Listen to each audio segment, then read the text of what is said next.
আসসালামু আলাইকুম ওয়া রাহমাতুল্লাহি ওয়া বারাকাতুহু। আলহামদুলিল্লাহ ওয়াহদাহু ওয়াসসালাতু ওয়াসসালামু আলা মান লা নাবিয়্যা বা'দা। আসলে আন্দোলন যখন হয় তখন আমরা সবসময় আপডেট রাখতাম আন্দোলনের, এবং আন্দোলনে আহত নিহতদের খবর শুনতাম, পত্রিকায় পড়তাম, ফেসবুকে দেখতাম।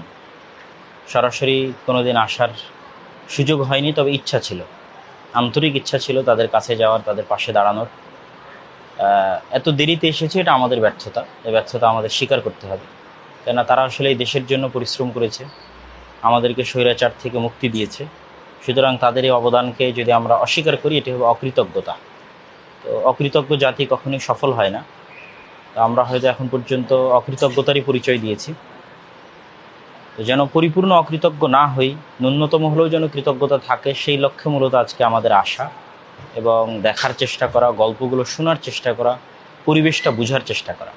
সেক্ষেত্রে আমরা এখন আছি চক্ষু হাসপাতালে, এরপরে আমরা যাব পঙ্গু হাসপাতালে। তো চক্ষু হাসপাতালে প্রায় 7-8 জনের সাথে আমরা কথা বললাম। তার মধ্যে একটা গল্প আমার কাছে সবচেয়ে হৃদয় বিদারক ছিল। সেটা হচ্ছে আমাদের ভাই ইমরানের গল্প। তোমার বাড়ি কোথায় যেন বললাম? নান্দাইল থানার। আহত হয়েছিল উত্তর আজিমপুরে। তার বাড়ি ময়মনসিংহ নান্দাইল থানায়। তার বাবা মা কেউ নাই। সে তার আন্টি বা চাচা চাচির বাড়িতে থেকে মানুষ হতো। উত্তরা আজিমপুরে সে আন্দোলনে আহত হয়, কিন্তু নিজের চাচা চাচির কাছে বোঝা হবে না, এই জন্য সে নিজেই মেডিকেলে আসে। এবং এখন পর্যন্ত সে নিজে একাই এখানে আছে, তার কোনো আত্মীয় স্বজন দেখা করতে আসা বা খোঁজ নিতে আসা এরকম কেউ নাই। পাশে যে বসে আছে সেও যে তার আত্মীয় এরকম না, সেও এখানে আরেকজন রোগী। তো হ্যাঁ, তার কোনো কানেক্ট নাই। তো সেক্ষেত্রে এর তার গল্পটা, ইমরানের গল্পটা আমাকে খুব হৃদয় বিদারক মনে হয়েছে।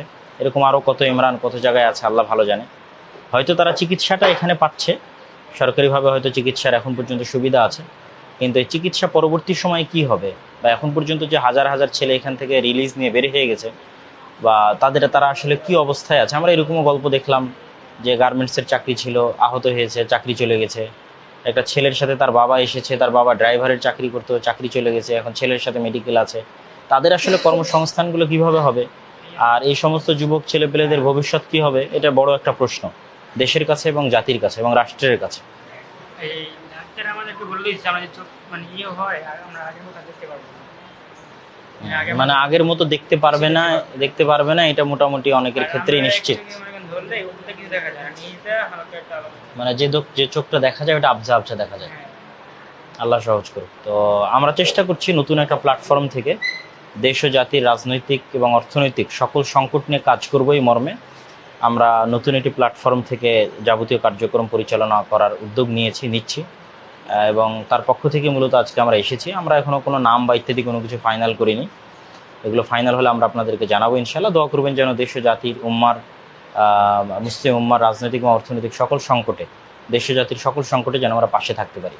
আসলে ইসলাম কি বলে? ইসলাম তো এইটাই বলে যে আমাদের নবী মুহাম্মদ সাল্লাল্লাহু আলাইহি ওয়াসাল্লাম যে 24 ঘন্টা সালাত আদায় করতেন, নামাজ পড়তেন আর সিয়াম থাকতেন, বিষয়টা কিন্তু এমন না।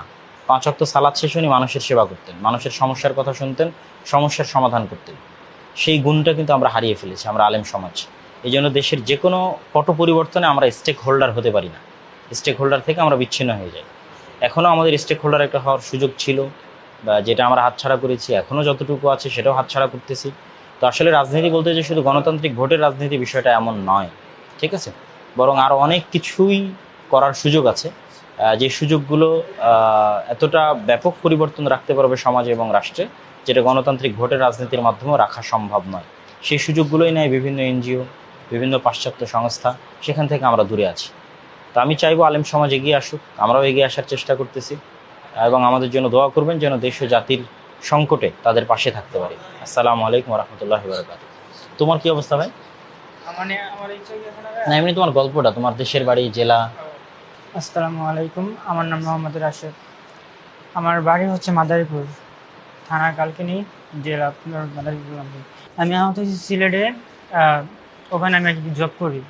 তো ওরকম আন্দোলনে যাওয়ার সৌভাগ্য আমাদের হয় নাই, কিন্তু 4 তারিখে যখন আমাদের মালিক আমাদের দোকান বন্ধ রাখছিল, তখন অনেক মানে আমার দোকানের সামনেই 2 থেকে 3 মিনিট লাগে আন্দোলনে যাইতে আর কি। ওদিনকেই আমরা মানে ফার্স্ট গেছিলাম আন্দোলনে। তো ওদিনকে যাইয়েই আমি মানে আহত হয়ে গেছি। আমার চোখে, নাকে মুখে সব জায়গায়। সিলেট থানার সামনে চণ্ডীপুর। আমার কাছে কিছু ছবি আছে। ওখান থেকে তুমি এখানে কিভাবে আসছো? ওখান থেকে আপনার এই ওসমানী মেডিকেল থেকে এখানে ট্রান্সফার করতে আর কি, রেফার করে দিচ্ছে আর কি। আমার আব্বুর একটা রাজমিস্ত্রির কাজ করে, আর আম্মু বাসা থাকে। হ্যাঁ, বাসা থাকে আর কি। কয় ভাই কয় বোন ছিল? আমরা 2 ভাই 1 বোন। আমাদের অর্থ দেই কে দেখার জন্য আসে, কে থাকতো আসলে? আমার সাথে কেউ থাকে না, আমি একাই থাকি এখানে, কারণ আমাদের সমস্যা আছে তো, যার কারণে আমি এখানে একাই থাকি। আমার সাথে কোনো লোক নাই, আমি এখন একাই আছি। আর এই জন্য আমার এই ছবি আছে, এটা মানে আহত আহত হন। হ্যাঁ। আর হলো এই জন্য এক্স রিপোর্ট একটা গুলি বেরোয় না, এখনো 55টা গুলি আর কি পুরো ফ্রিজের ভিতরে আছে। এই তথ্যগুলো কি নিয়ে? এই জন্য বাকিগুলো রনি নিয়েছে, তুমি ছেলেটার তথ্য